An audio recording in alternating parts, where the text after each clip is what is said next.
guest here today, the great Super Chooks.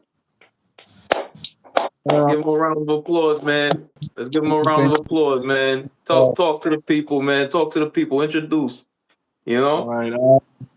It's actually a pleasure, to be on this show. I've been looking forward to this. You know, I see the great thing Continental Hustle is doing, and it's just amazing being here, and I appreciate the time and then the meeting. I'm so excited for this. Thank you, man. Thank you for coming in. Thank you for coming in. But yeah, man, let's just talk about you know the logo, man. First and foremost, man, because this definitely has a meaning to it. It's not like anything that we do. It always has some type of meaning to it. So just tell them about the design and stuff like that. Okay. Okay. So, all right. So, in a nutshell, Continental Hustle is about um, the work, you know, appreciating the work and the hustle of the ordinary people in the streets, you know, showing them how much what they're doing means something, and then showing that the value they're adding is seen, it's all seen, and we appreciate them.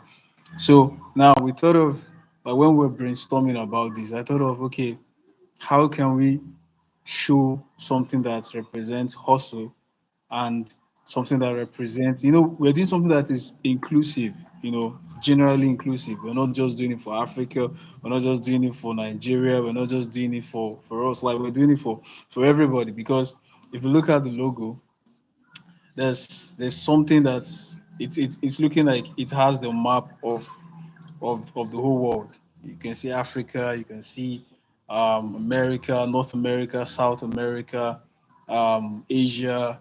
Yes, yes, and they all are represented with a particular color. That's because geographically, these are like all these colors represent something. So every continent has a particular color that is being used to geographically represent them, and to show that all protocol well observed, like everyone is being appreciated and recognized. Now, another thing is there's the logo is majorly comprised of a C and a H. Now, what else shows hustle? Currency.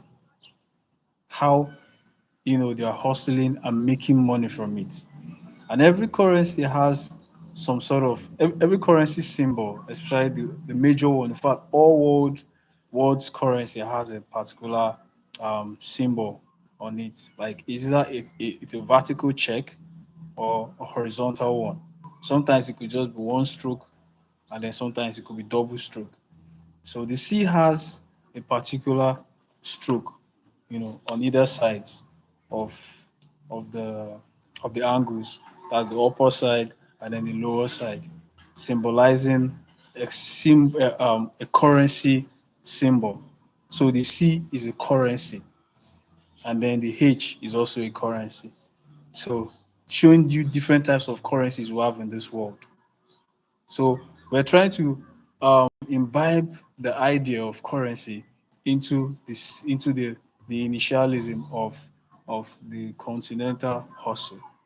So therefore, harmonizing it with, yeah, with the whole map, and then it's like a way, like we're not trying to use a dollar sign or pound sign, or like some of these um like the biggest global um, um, um, like a globally used currency, so that it doesn't look like we're only recognizing just one part. So we had to turn continental hustle into a currency as a way of ideologically or abstractly representing currencies. You get it now. So that's a way of building the brand, showing that we recognize everybody else and we want to tell their story. So that's Exactly. how Exactly. so And that's and how and the one thing that just a self analogy of the H symbol. It actually looks like a pound sign, which is technically like a hashtag. Well, hashtag is technically a pound sign, right? But people use hashtags. Everybody use hashtags, so it actually resembles it too. You know, and that's one of the little analogies I've got out of the symbol. And then when we designed this logo, we wanted to represent the name first and foremost, the movement, because we we going we're going we're always moving, we're always doing something, we're always thinking about something, we're always planning something, and we wanted to represent the world. And one thing, one detail of this logo, that I want to point out as well, is that this is like a globe, like a globe. You know how they have the globes, but it's just like a C. So it represents, this part represents the C, and that's the H. So it's like, it's very detailed, man. It's very detailed, man. So like we said before, everything that we do is like, there's things that we do for no reason, and most things that we do is for a reason. So that's one of those things right there that we wanted to point out, man. And shout out to Super Chooks, man. He's a wizard when it comes to these things. Thank you very much. Thank you very much. I mean, like you've practically summed up the whole thing. Like you've summed up the whole thing, and it was a team effort. Um, I just happened to be the one, bringing it to life. You know, Yes, it's a team effort, absolutely. and it was just a beautiful experience and process, coming about the final, because we made a lot of other options, but this one particularly stood out, if you Yep, can remember. So like we felt this represented, or it kind of, showcased what we want to represent. It had that fire to it, and it just stood for what we actually wanted to talk about, because from the logo and branding, you're telling people who you are, and this actually represents us the most. So it was an amazing experience. And then I love the fact that whenever people see our logo out there, they love it. They they get interested, like they want to know what it is about, and then they just find it interesting, and it's actually a first good sign. Like it's a really really good sign. absolutely, absolutely. And that alone, we when we wanted to represent the brand, because when I saw this option, I was like, that's it. Right away, I knew this was it. And it's just been great. We've been getting compliments, and like, wow, who did your logo and everything. So this is beautiful, man. It's just beautiful. So I would like to get into, like, just ask you some questions, just for the people, just to get to know you, and like, and one of the questions I wanted to ask you was, what inspired you to become an artist? And do this comic book series. Oh, okay. Well, the thing is, it's a really really long story, but I'm going to try as much as I can to kind of like shrink it down. Like in tech, like how you say you zip a file, into this tiny bit so you can be able to send it across. So the Of nutshell course. of is, when it comes to design creativity, comics, because I'm a huge comic fan, as well as I'm so big in comics. Like I'm an illustrator, I do storyboards, I'm a graphic designer. So, but now what inspired me to go into comics started with watching cartoons as a kid. Yeah, yeah, that's it. That's it. That's the Fat God. That's our book, the Fat God series. So this whole thing started, I think, if I can remember correctly, it started when my dad handed me the first issue of the Super Strikers. That was in 2003. Yeah, I think that should be in 2003. So and then he brought it home because he knew I always, used to draw, like whenever I had my free time. sometimes even when I should be studying or doing my assignments, he always catch me, you know, drawing and all of that. And from an early age, as far as I think as young when I was like 7 years old, he knew I had passion for drawing, and then he got me drawing books, pencils, all of that. So then the day he brought that particular Super Strikers, I think around then I was already 2003. I was already like 10 or 11 thereabout.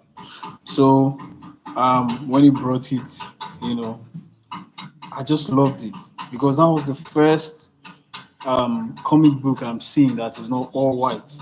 Growing up in this part of the world, you know, first of all, I am not particularly so ethnocentric or culturalistic when it comes to art, when it comes to cartoons, comics. But at the same time, it felt really good for the first time seeing people that look like me in a comic book. You get what I'm saying? Like it felt really good because growing up, Absolutely, absolutely. all I've been seeing in comic books are all white people. Now they're amazing. They're amazing. I love them. No racial prejudice at all. But this one, I was like, wow. So black people could actually be in comic books too, and it was mostly all black. And the comic book was about this football thing, and football is a big sport in Africa, in Nigeria especially. you know Yep. so the sports, the comics was just amazing. And from there on I told myself that I'm going to learn how to do this. I'm going to pursue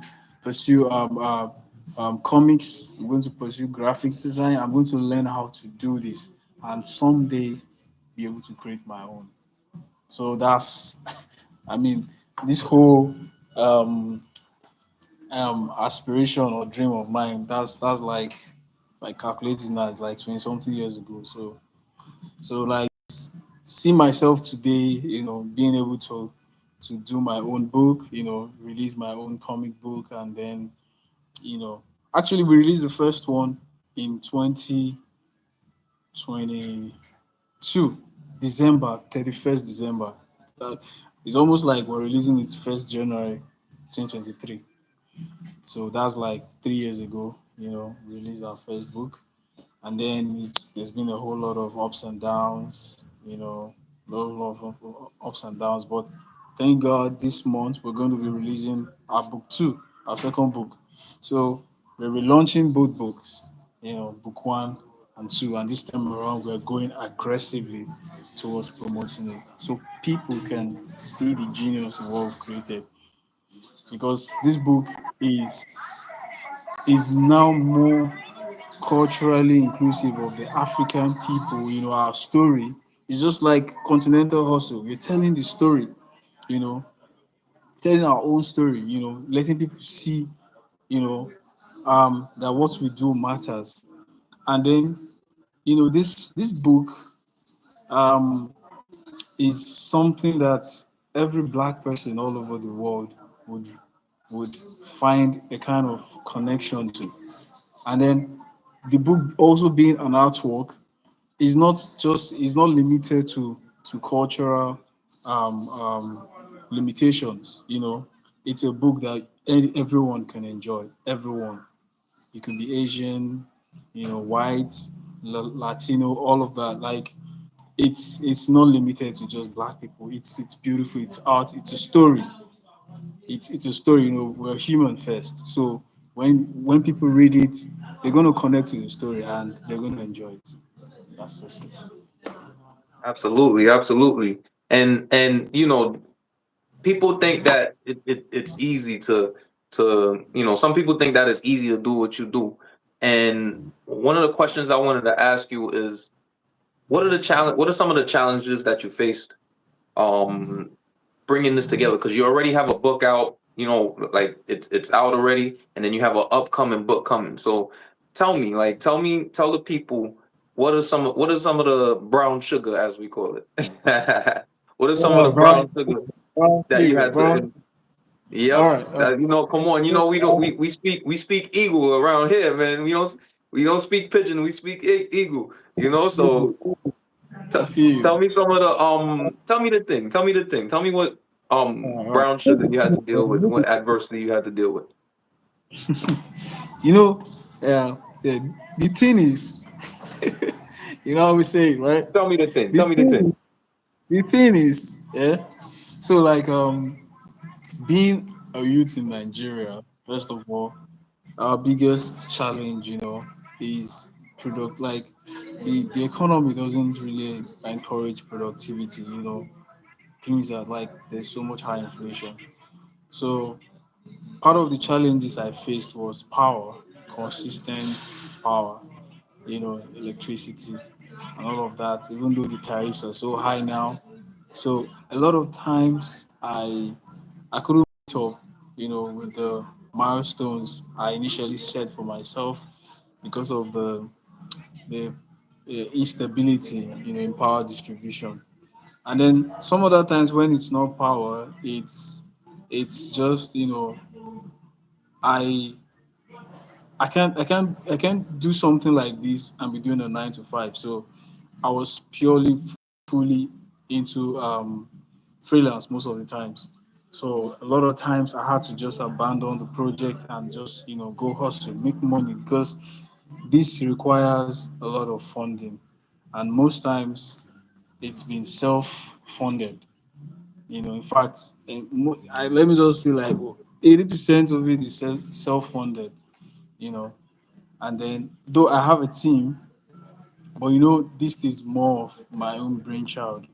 Then my team is there only when the book is complete, and then every other person starts playing their own role. So being the leader of the team, I had to carry a whole lot.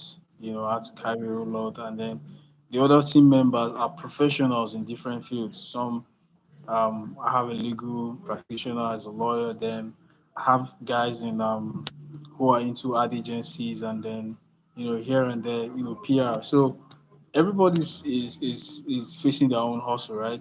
But then at the end of the day, we come together and form a team, and then we do this.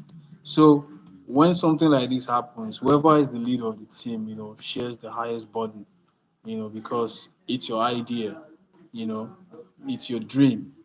Others would eventually kick in fully into it, like when they see that you really, really are keen on what you're trying to achieve. That's what inspires them because they don't want to waste their own time. You get it? So, so at some point, I feel like the challenge I had was trying to get everyone to work together. Sometimes human beings dealing with human beings. At some point, some people would have you know kind of will I say uh so like what happens like within two professionals where one person, you just have to manage people. Let me just sum it up like that. I think you get the idea. Yeah, so Yeah, absolutely, like absolutely. managing yeah, That managing the that's team at like that's some like point was every company, man. Every if you trying to if the person, just like you said, if the person behind the vision is trying to get everyone to be bought into it, and there's always probably maybe a few people that might not be fully bought into it just because they like in my excuse me, my personal opinion, like the visionary is always gonna have the most drive and puts their heart and soul into it. You know. exactly Now exactly and that one of the challenges is getting everybody else on at least close to that level. So, because it's like a truck with multiple wheels.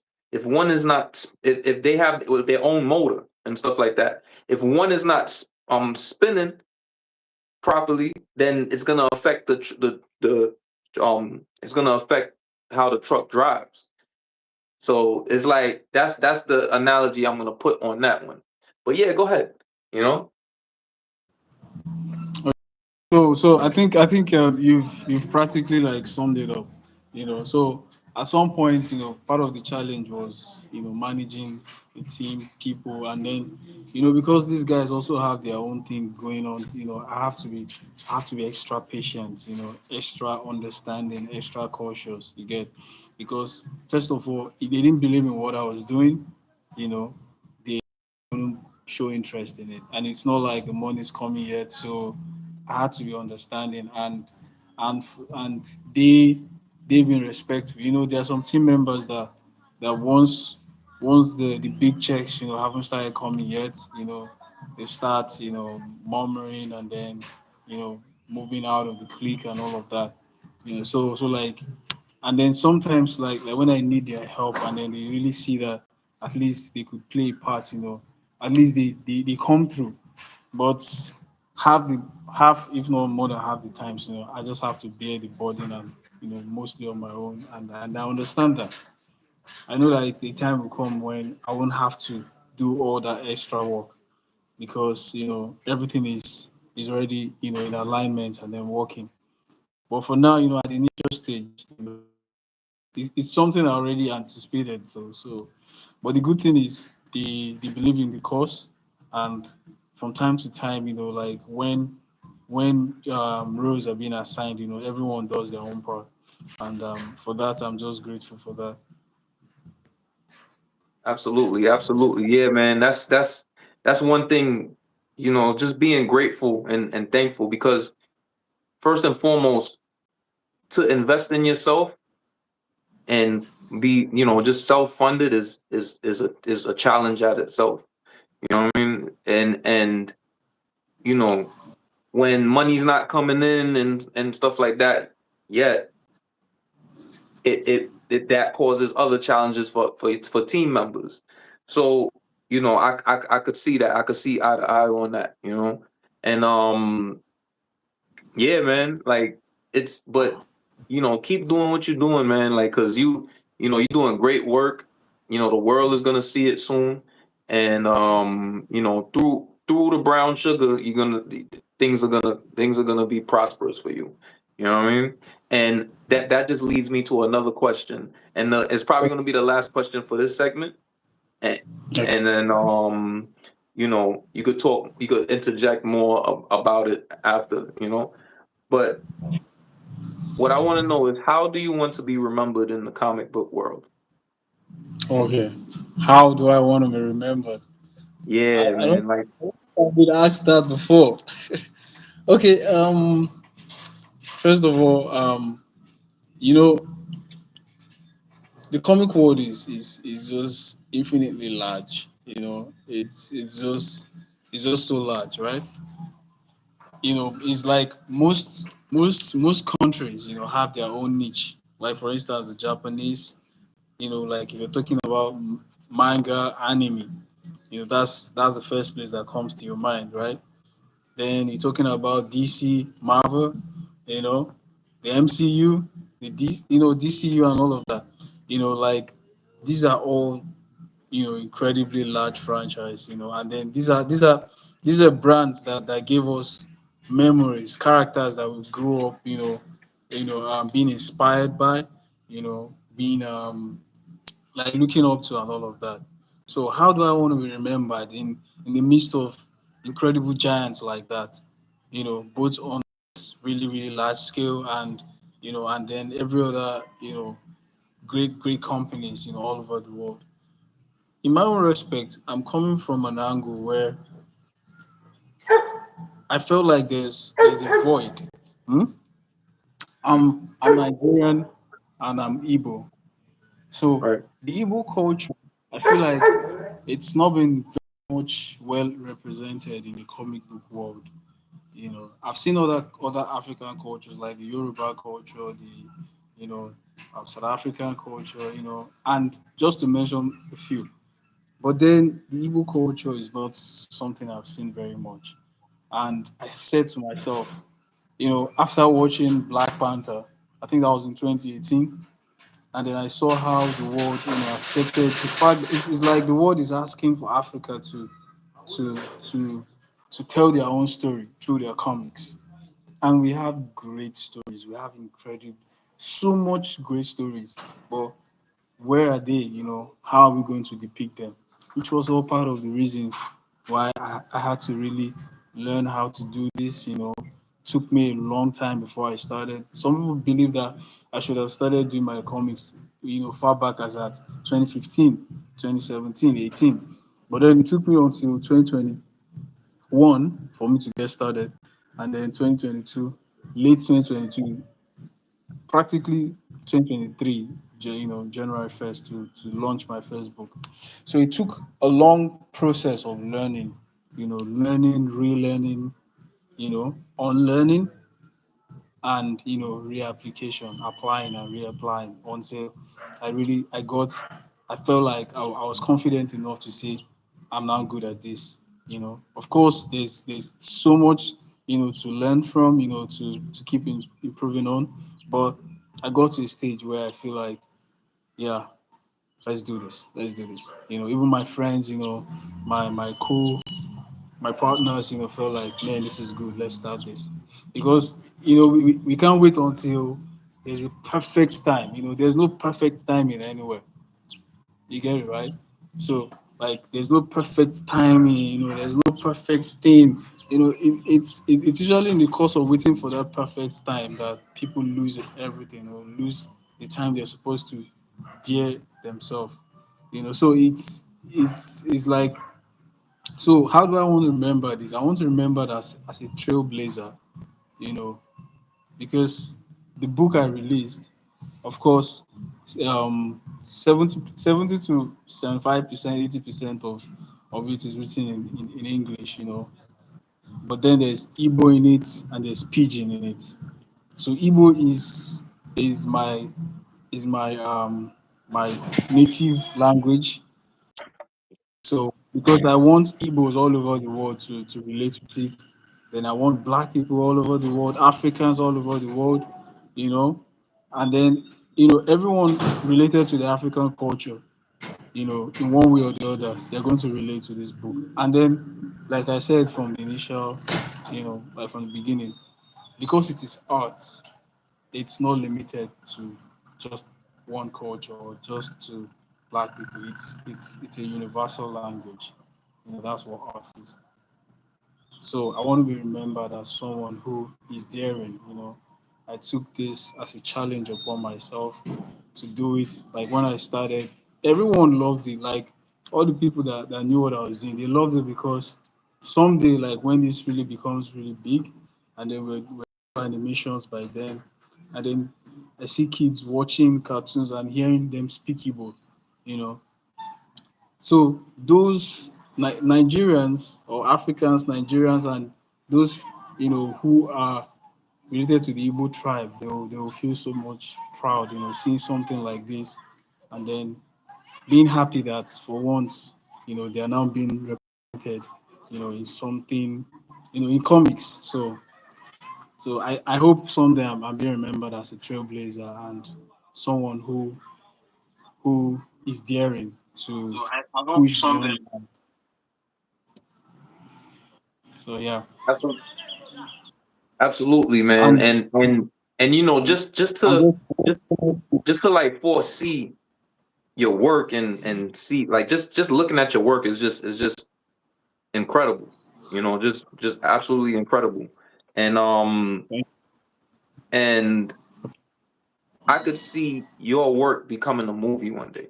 Like an actual either animated series or an actual movie, just like Black Panther. You amen, know, amen to that, amen to that, amen to yeah, you that. see that? You see that? So it's gonna, yo, it's bound to happen. Because you have the drive, you have the vision, and people want to see these stories. People are craving to see these stories, and you're gonna be the trailblazer to make that happen. And I believe in you, man. I always say that I believe in you. In your work. You I know. know you do. I know you do. I appreciate that so much. I really so much appreciate that. Yeah, definitely, man, definitely. So, anything you want to, just tell us like a brief summary of what this book is about. like Hmm. what this Okay. this comic is about, like the All right. storyline So, and stuff like that. all right. So now this book is it's mystery. There's mythology in it. When you look at the book, you're seeing something like deities. Some kind of deity representation. In the Yoruba culture, you hear somebody like Shango.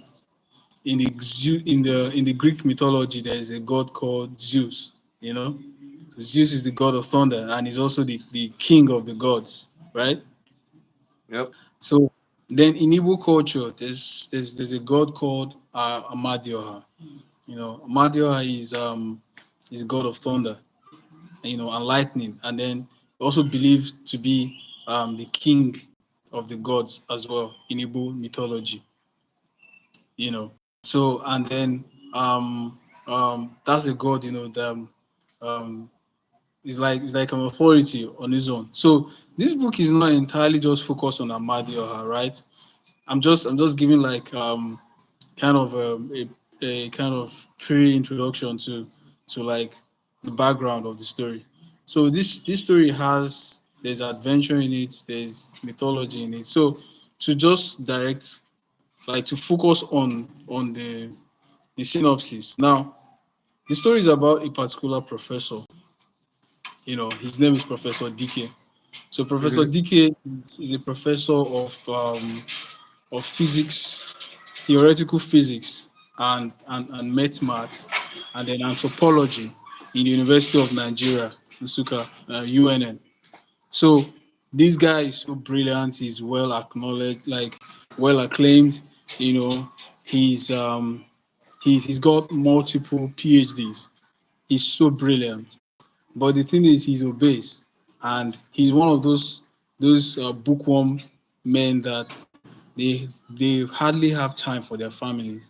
They're so obsessed with work, and they're just knowledge driven. But he's been making this research on trying to prove if the gods were real. He's been gathering artifacts from all over the world, from all over the country, making researches for decades, and trying to prove that the gods exist. And he was just madly driven with trying to find the solace of the gods. So on doing that, just when he was about giving up because his research needed funding, you know. Then just when he was about to give up, then some unanimous call came to him. Then this donor, reached out to him to fund his research, right? And then this donor is some crime lord, like a drug lord, crime lord, and then he didn't know that initially. So then this guy just reached out and told him he's just an angel investor, and then he wants to um, fund his research.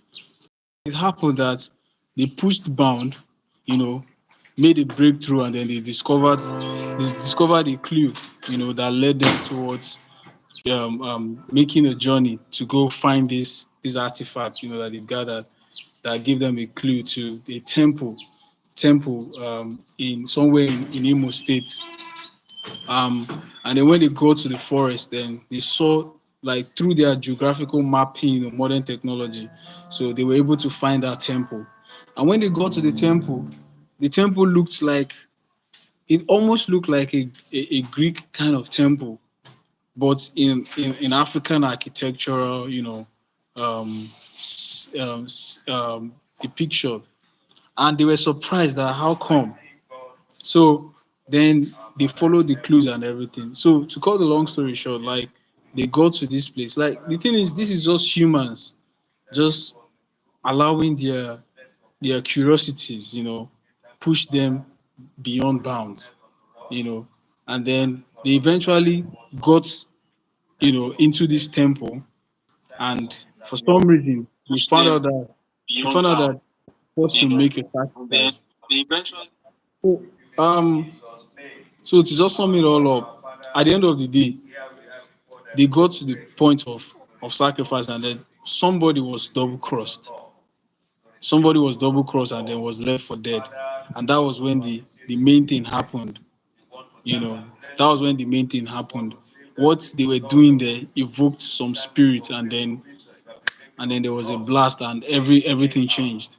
So so this is like a story that is connecting. In this story, that we're going to be seeing um, a connection from the present to the past and to the future. But it's talking about just normal life now, like what's going on now, but then with reference to how these people, you see how humans are trying to play God. They brought something that was not supposed to be brought back, and chaos, started from there. So I don't want to spoil it.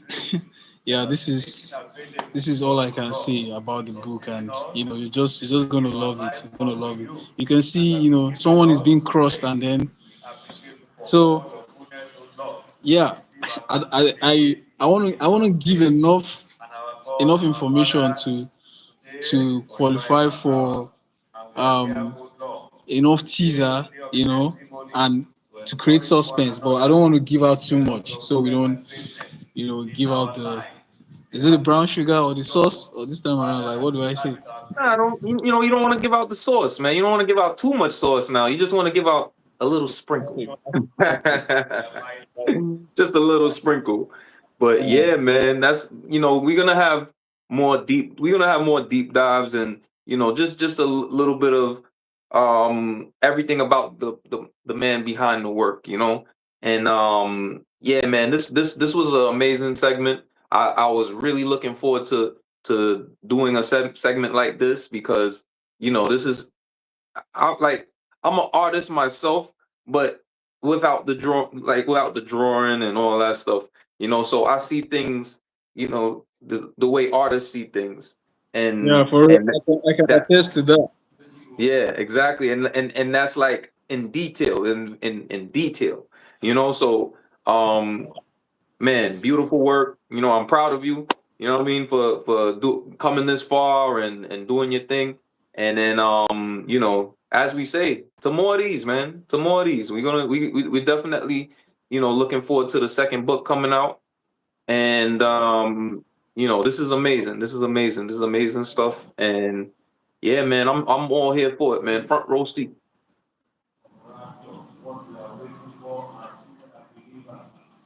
Hello. So before we head out for this segment, anything you want to tell the youth um that might have the same dreams or aspirations, anything that you want to just, any advice that you would give them right now, a young person that with the same dream, same aspiration, because you're pretty much going to be a pioneer, and somebody that a kid looks up to, somebody that looks up to, wow, man, that trailblazer right there did it. And I want to do something just like that, or add to it, and keep it going, because that's what it's all about, you know, keeping it going, and that's what that's what it is. So any advice you want to give the youth? Okay, so personally, I hope that someday, that what I'm doing is going to be able to inspire, a young person out there, or young people out there. I hope, because it's saddening that we've come to a point, in this country, where most time when people think about Nigerian youths, they always categorize us to scamming, frauds, and all of that. And it's sad because Nigeria is filled up with so much talent, so much talent. The world is not paying attention to that, and the the vast attention they're painting on, or they're putting so much resources into digging out more, is the crime aspect. And it's not encouraging, because if there are a lot of, good youths out there trying to put their talents out there, to do something really great, but the world only pays attention to crime. So eventually, like, it kind of makes them feel like no matter what they do, they're still going to see them as criminals. So they now end up drawing inspiration from the other youths, into crime, because that's what pays, and it's terrible. So I'm hoping that someday I inspire the youths, around me, to find whatever passion it is that they have, and learn it, because we live in an era where young people just want to get things quick. They don't want to, invest time into learning a skill, becoming really good at that skill, and showing the world the talent they have in them. They just want it quick. They want to buy the yachts, they want to buy Range Rover, they want to buy, expensive things, travel to just have those great life, and without really putting so much effort into work. So I'm trying to, I hope that someday I'm able to inspire some, Nigerian youth to know that there's like you can do something really great for yourself when you invest time into learning a skill and being really good at it, adding value to this world, and you get rewarded for it. You know, I want to inspire them to know that whatever passion it is that you have, if you put in so much work into it, so much determination into it, you're going to make something great for yourself. And nothing is more inspiring than that. That will make them know that this is better than a life of crime. And that's just what I hope to one day, making part of. Definitely, definitely. That's well said, and it's just a example of leading by example, and that's Yeah. that's that's commendable, man. So tell everybody where to find you. So before we leave, tell everybody where they could find you, where they could see your work, and follow you going forward. Okay. So um to follow us on IG, um the name is Movix Comics. Sorry, Movix underscore comics on IG. So same on Twitter, Movix Comics. Or that's on X, Movix Comics on X. Then on TikTok, Movix Comics as well. On Facebook, Movix Comics. Just search Movix Comics, and the Movix is Movix, not CS. So Movix, then comics. Comics is spelled like normal comics. So Movix underscore comics for IG, then Movix Comics for every other um, um, social media platform. Like you're gonna get us. So our like the best place to reach out to us is on IG, Movix Comics on IG, and then the contacts are there. To email us. Um, so our book is going to be, that's our new book. Our book two will be launched this month, and before the end of the month, we're going to be dropping a teaser to carry our audience along.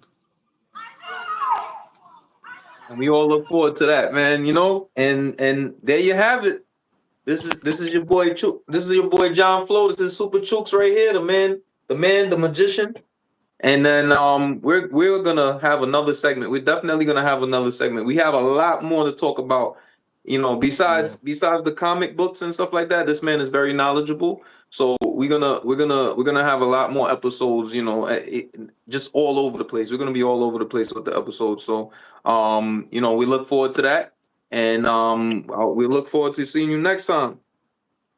Same here. It's always a pleasure for me. You know that. It's Of always a course, man. pleasure. Of course, man. Anytime, man. Well, Thank you very much. as I always Appreciate. say, early blessings to the I just early. want to use Oh yeah, go ahead. this last moment, to really appreciate the shout outs, the opportunity to talk about my work, to talk about me. It's an honor, and I so much appreciate it. It's all my pleasure. Like like the pleasure is all mine for real. Like I really appreciate that. Really, Of really course, do. man. You know what time it is, man. You know what time it is, man. This is a movement, so we all here, man. We all here for it, man. We all here to support. So yeah, man, and yeah, definitely. Until next time. We're gonna continue this, and we could talk more about the comic book.